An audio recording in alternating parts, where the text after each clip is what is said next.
talk to those youths who haven't even decided or who are in confusion about what they want to do in their career. Because this is a time where many people get stuck in their life and then they start thinking and then they delay on what to do in their career. And that's why today I would like to talk to those guys who are really serious about their career but don't know why and what they want to do.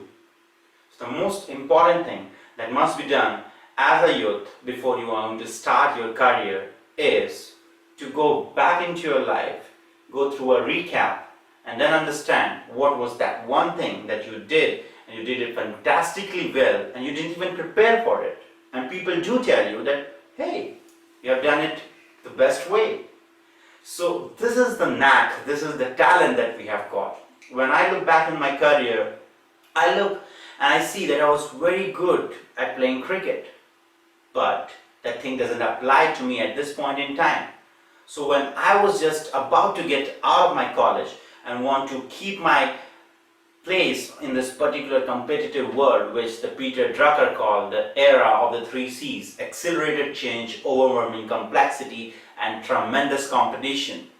And I looked back and I said, whoa, what am I going to do in my life? And then something really resonated with me that said, hey Joydeep, you were really good at speaking. You did it well. And when I look back, what I saw when we were in standard 12th and we were about to compete in one of the competition, which was on 5th September, the eve of the Teachers' Day, we all were into a competition where we have to teach our juniors and the best teacher would get a prize. So we were all into it and everybody knew that the person who used to score 95% in this examination would win this competition. So we were all set. And when the results were announced, all got dumbstruck. Because guess what? The person who used to top the class right from the bottom, who made the first 2 classes possible, won the prize. And guess what? It was me. It was me who was not very good at studies, but when he presented those small things which he knew to the class, he was nominated as the best teacher. Why? I didn't even prepare for it. I didn't was the brightest class student, and then I got this prize. Why? Because I had that knack of speaking, of presentation. And that is why I say to you, go back into your life and see what you did, and you did it fantastically well without even preparing for it. It may be cooking, it may be sports, it may be dancing, it may be singing, it may be speaking, it may be making friends, it may be getting involved in a subject which was quite catchy to you. It might even be selling the things, selling the ideas to people and they bought it from you. Why? Because you were a good salesman. Not to say in that context, but you sold the ideas to your friends and to your colleagues and to your relatives and they bought into it. That is what you have to think back and see. But I'm quite sure that most of you will not get it at the first time. Or you would say like, Joydeep, I have recapped on my life, but I didn't find anything special in me. I didn't find anything that I did without any preparation and I was good at it and I got some certain prize on it. If you don't, then the second thing that I would recommend you is to go and buy a copy of a book which is known as the Best Career, 50 Careers for Your Personality, which is by American publisher JIST Publishers. You can go buy it online or you can even take a hard copy of it from the nearest bookstores. And what you will find is you will go to a psychometric test. When you will go through that psychometric test, there will be certain personalities that will fit into you. And that personality is your most dominant personality. You may get a couple of them, but the first one, in which your scores are maximum, is the first dominant personality. And when you'll go through that psychometric test, then you will get the 50 best careers according to your personality. And guess what? You will also get 20 best highly paid jobs in that category. Plus, you will get 20 most influential and the most improving career which will give you a good firm solid foundation to your career. And when you go through this, you will be amazed. Why? Because I did it with me as well as my wife.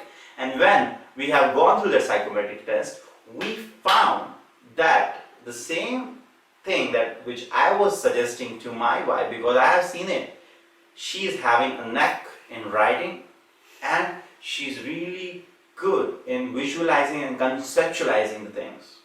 And we found that the most dominant personality was indeed the same thing which we are pointing out, and we got these two careers right on the top.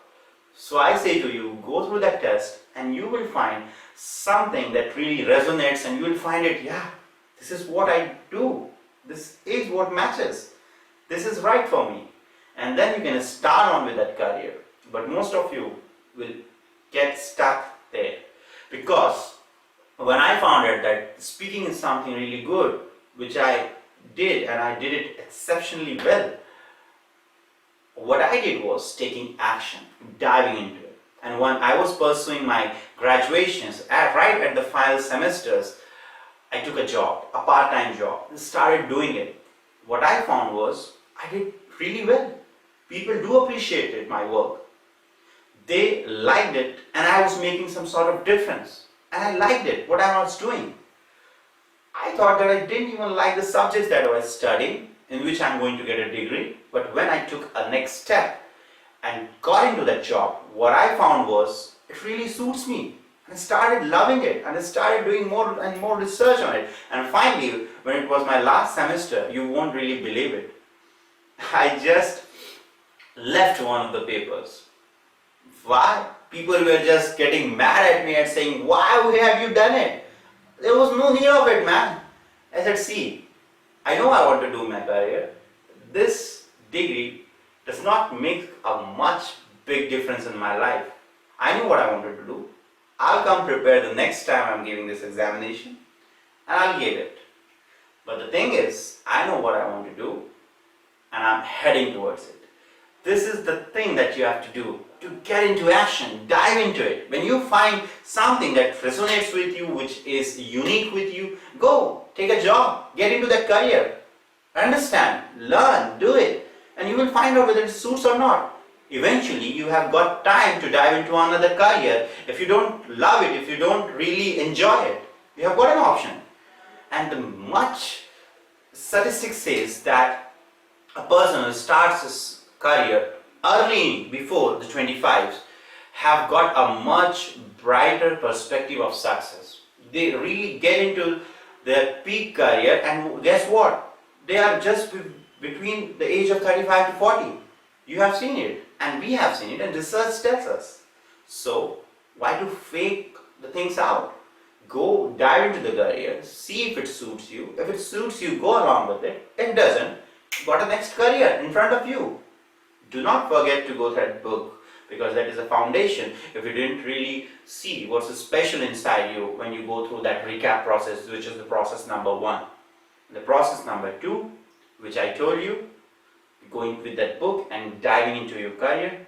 The most important thing I would like to say is get serious. It's not a joke. Your life is something really meaningful. You won't get another life. It's the time to get into this thing and do it until you find something which you love. Because the great philosopher Abraham Maslow said that a musician must make music. A poet must write. An artist must perform his craft if he really wants to be happy. What a man can be, he must be. This need of the human is known as self-actualization.